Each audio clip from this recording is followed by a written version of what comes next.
शुरुआत अहम खबर के साथ। मुल्क भर की 3 पार्लिमानी और 13 रियासतों की 29 असेंबली सीटों पर ज़िमनी इंतखाबात के वोटों की गिनती जारी है। इस दौरान वोट शुमारी के मराकज़ पर सिक्योरिटी के पुख्ता बंदोबस्त हैं। अब तक के रुझानात के मुताबिक राजस्थान में कांग्रेस, MP में बीजेपी आगे चल रही है। तेलंगाना की हुजूराबाद सीट की अगर बात करें तो बीजेपी उम्मीदवार एटला राजेंद्र यहां आगे चल रहे हैं। AP की बदवेल सीट से YSRCP उम्मीदवार ने तकरीबन 90,000 वोटों के फर्क से जीत दर्ज कर ली है। महाराष्ट्र के बिलौली असेंबली हलके से कांग्रेस उम्मीदवार जितेश अनंतपुरकर तकरीबन 23,000 वोटों से आगे चल रहे हैं। आसाम की अगर बात करें तो आसाम में 5 असेंबली सीटों पर बीजेपी ने अपना कब्जा कर लिया है। कर्नाटक की सिंगडी असेंबली हलके में बीजेपी कामयाब हुई है। वहीं हंगल में कांग्रेस पार्टी के उम्मीदवार ने जीत दर्ज करवाई।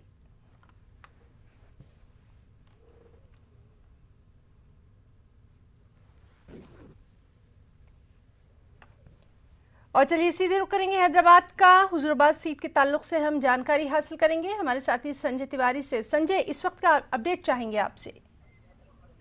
9 राउंड की जो है काउंटिंग वो हो चुकी है और अब मतलब 5,100 से ज्यादा वोटों से बीजेपी लीड कर रही है। अभी तक जो पहले राउंड से लेकर अभी तक जो ट्रेंड रहा है वो कंटिन्यू जो है वो बीजेपी हर राउंड में लीड करती हुई नजर आई है। 5,000 वोटों से लीड जो है वो काफी बहुत मतलब डिसीजिव तो नहीं कहा जा सकता, लेकिन इम्पोर्टेंट है। और जाहिर तौर पर चूंकि अभी तक 9 राउंड में लगातार बीजेपी लीड कर रही है तो ये हो सकता है कि आगे चल के ये परिणामों में भी तब्दील हो जाए। यानी बीजेपी के लिए ये सीट जो है जाहिर तौर पर बीजेपी के जो कैंप में है वो थोड़ा सा खुशी की लहर है।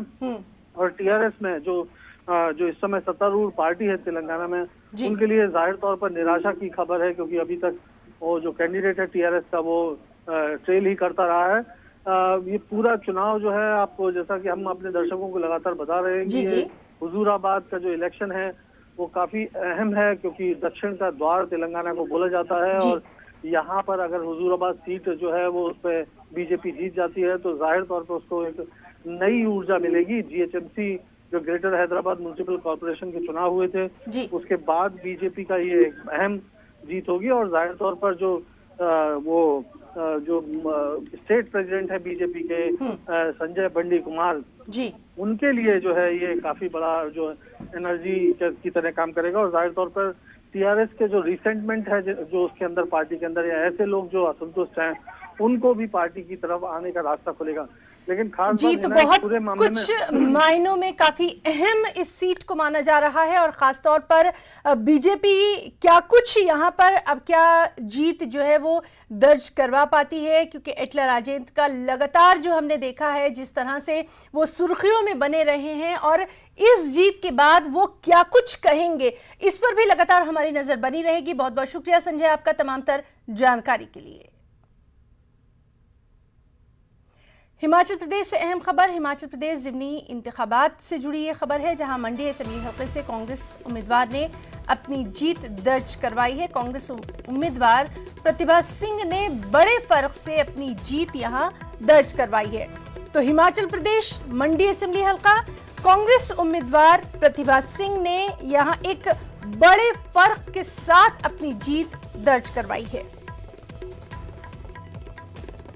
तो लगातार जिस तरह से हम आपको बता रहे हैं कि मुल्क भर की 3 पार्लिमानी और 13 रियासतों की 29 असेंबली सीटों पर ज़िमनी इंतखाबात के वोटों की गिनती जो है वो जारी है। रुझानात अब जीत में तब्दील होते भी नजर आ रहे हैं, यानी नतीजे निकल रहे हैं, और उसी से हम आपको अपडेट कर रहे हैं। हिमाचल प्रदेश मंडी असेंबली हलका, जहां से कांग्रेस उम्मीदवार प्रतिभा सिंह ने एक बड़े फर्क के साथ अपनी जीत दर्ज करवाई है।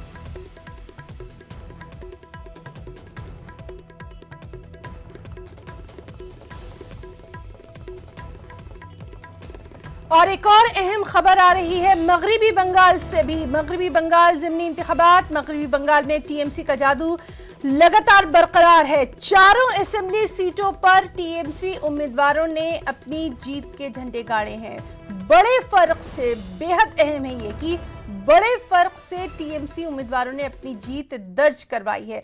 और जाहिर सी बात है कि वज़ीर आला ममता बनर्जी इस पर बेहद खुश हैं। उन्होंने ट्वीट करके मुबारकबाद दी है और ये लिखा है अपने ट्वीट में ममता बनर्जी ने कि ये आवाम की जीत है। तो टीएमसी जिस तरह से लगातार अब मगरबी बंगाल में अपना जो उसका जादू है वो बरकरार रखे हुए है। ज़िमनी इंतखाबात चारों असेंबली सीटों पर टीएमसी उम्मीदवारों ने एक बहुत बड़े फर्क के साथ अपनी जीत दर्ज करवाई है और इस पर सीएम ममता बनर्जी ने भी ट्वीट करके मुबारकबाद दी और अपने ट्वीट में उन्होंने लिखा है कि ये आवाम की जीत है, लोगों की जीत है।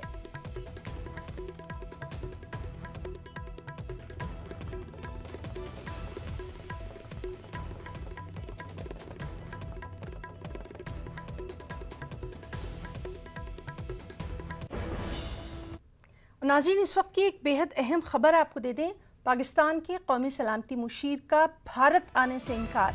मोहम्मद यूसुफ ने भारत आने से इनकार कर दिया है। आपको बताएं कि दिल्ली में अफगानिस्तान के हवाले से 10 नवंबर को एक बेहद अहम मीटिंग होना है और इस मीटिंग में शिरकत के लिए हिंदुस्तान ने पाकिस्तान को मीटिंग में मदऊ किया था। मीटिंग में रूस और चीन को भी मदऊ किया गया है, लेकिन अब यह खबर कि पाकिस्तान के कौमी सलामती के मुशीर ने भारत आने से इनकार कर दिया है। मुईद यूसुफ ने भारत आने से इनकार कर दिया है। दरअसल दिल्ली में अफगानिस्तान के हवाले से 10 नवंबर को अहम मीटिंग होना है, जिसमें भारत ने पाकिस्तान को मीटिंग में शिरकत के लिए मदऊ किया था। रूस और चीन को भी मदऊ किया गया था और अब ये खबर कि पाकिस्तान के कौमी सलामती मुशीर मुईद यूसुफ ने हिंदुस्तान आने से इनकार कर दिया है।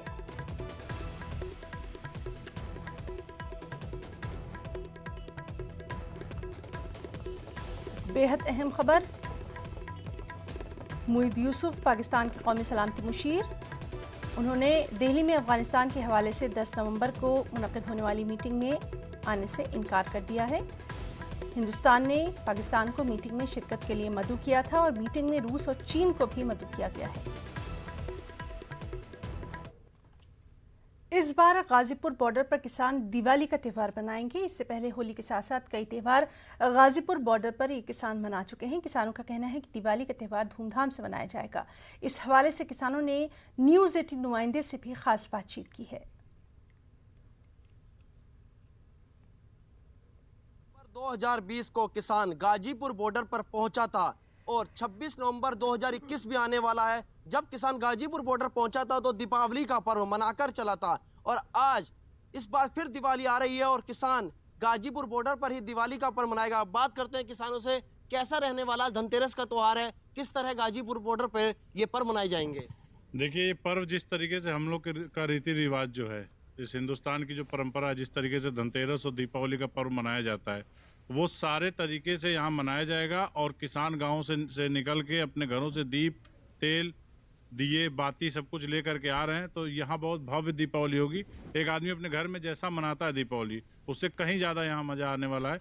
गांव के लोग भी आ रहे हैं और जो लोग यहाँ हैं वो भी उसकी पूरी तैयारी में लगे हुए हैं।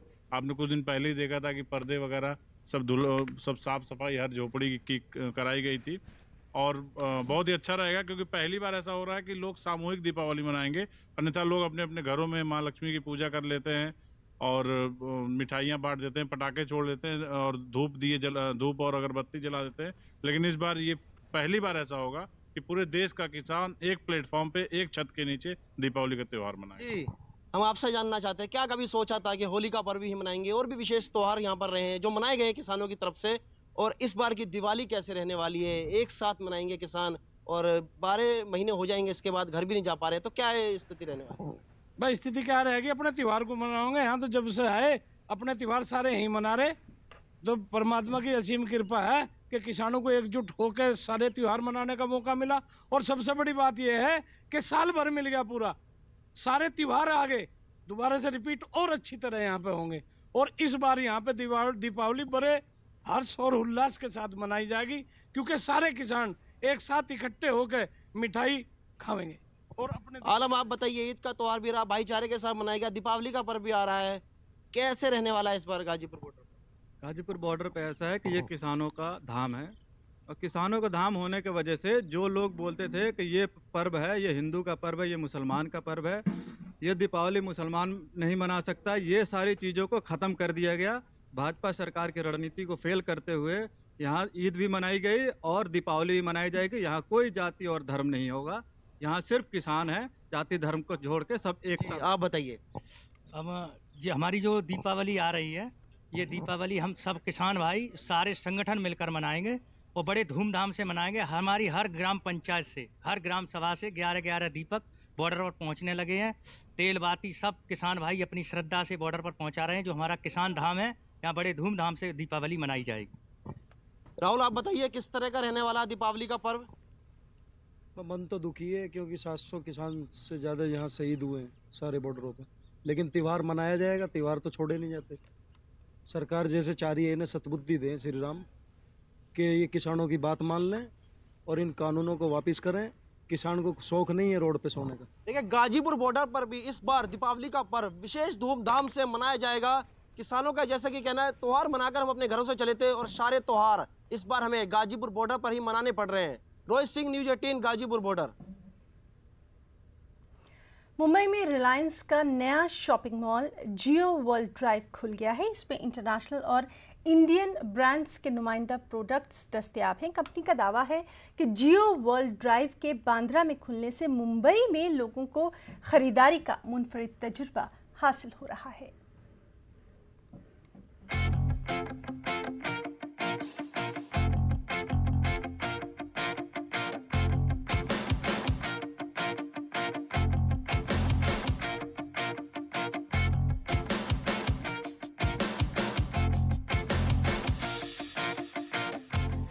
Mumbai's newest mall, the Jio World Drive in BKC, now housing 72 international and Indian premium brands and the city's first rooftop drive-in theatre. This marks Reliance's foray into malls, being led by Isha Ambani. Come, let's take a look.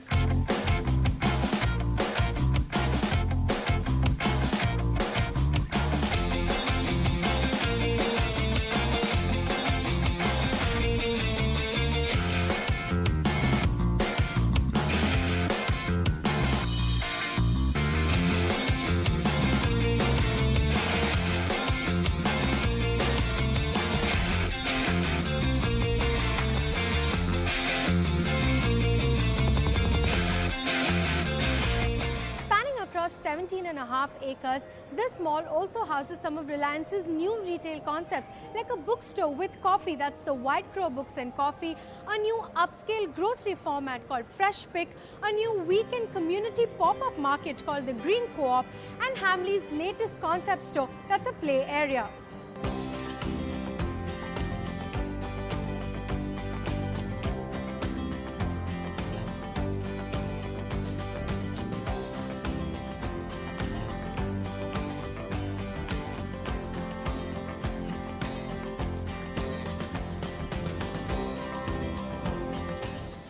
Since it's opened, the mall's management says that the footfalls have been quite encouraging and are expected to pick up further with the festive season and as more people complete their full vaccination.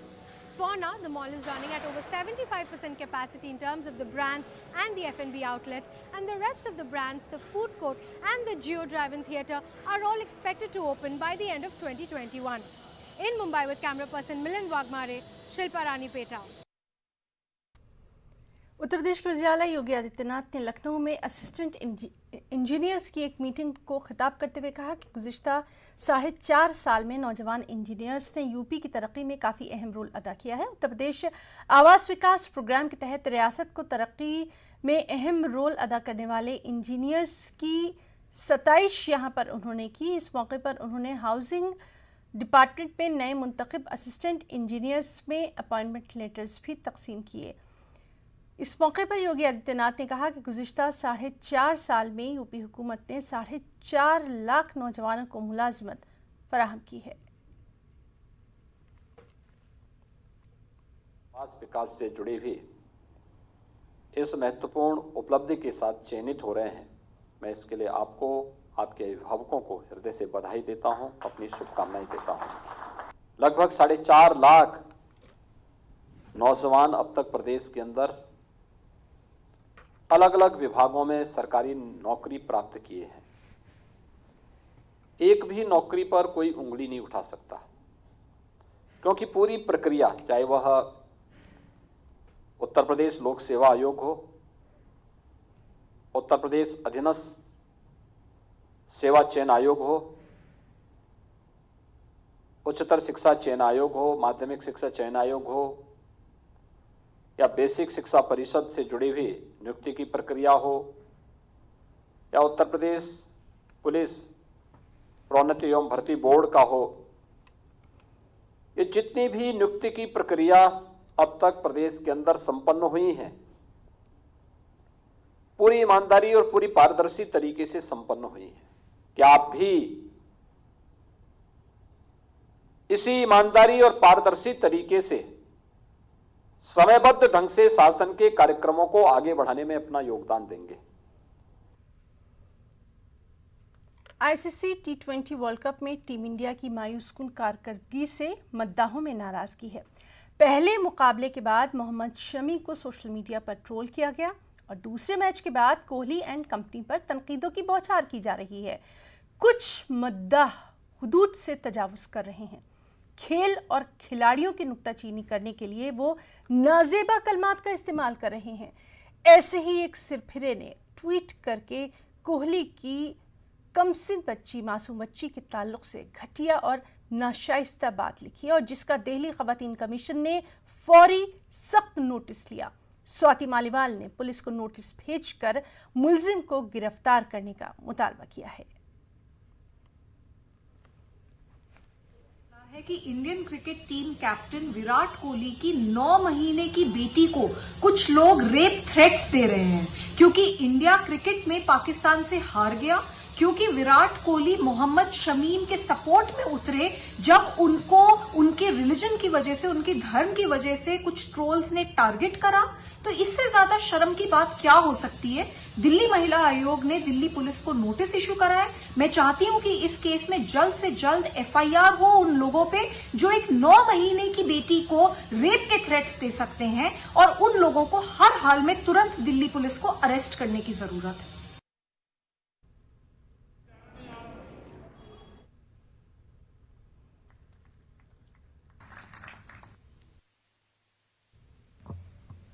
Well, thank you very much, Prime Minister Modi, and thank you for your great friendship to Australia, Narendra, and for inviting us to join you here today at this important forum. Thank you also, Boris, our COP26 commander, not Commander Bond, but Commander Boris, and leading us through this very important few weeks. And I'm particularly pleased to be here, like both of you, with our other island state nations. Australia is also an island state. It's a very big island. It's the biggest island continent in the world, but it does give us, I think, in the Pacific, a very unique perspective, as Frank knows, on the challenges facing island nations all around the world. And what we're speaking about here, of course, to address climate change. तो bulletin में फिलहाल इतना ही। आइए अब देखते हैं crypto की समझ।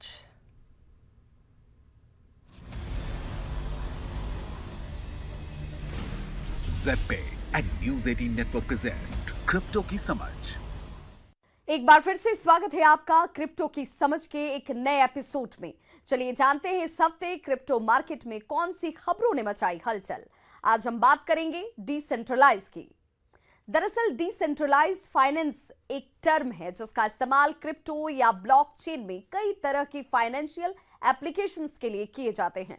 डीफी एक ऑल्टरनेटिव फाइनेंस इकोसिस्टम है जहां कंज्यूमर क्रिप्टो ट्रांसफर, ट्रेड, बोरो और लेंड कर सकते हैं। डीफी एक फाइनेंशियल ग्लोबल सिस्टम है जिसे इंटरनेट एज के लिए बनाया गया है। Decentralise finance traditional finance institutions, bank, broker और रेगुलेटरी स्ट्रक्चर से मुक्त है और इसकी मार्केट कैप $80 अरब के करीब है। डीफी की खासियत है कि ये ओपन सोर्स टेक्नोलॉजी पर बेस्ड है जिसे कोई भी प्रोग्राम कर सकता है। ये ट्रांसपेरेंट है और आपको आपके इन्वेस्टमेंट पर कंट्रोल देता है। फिर ऐसी ही रोचक जानकारी लेकर आऊंगी आपके लिए। तब तक के लिए नमस्कार।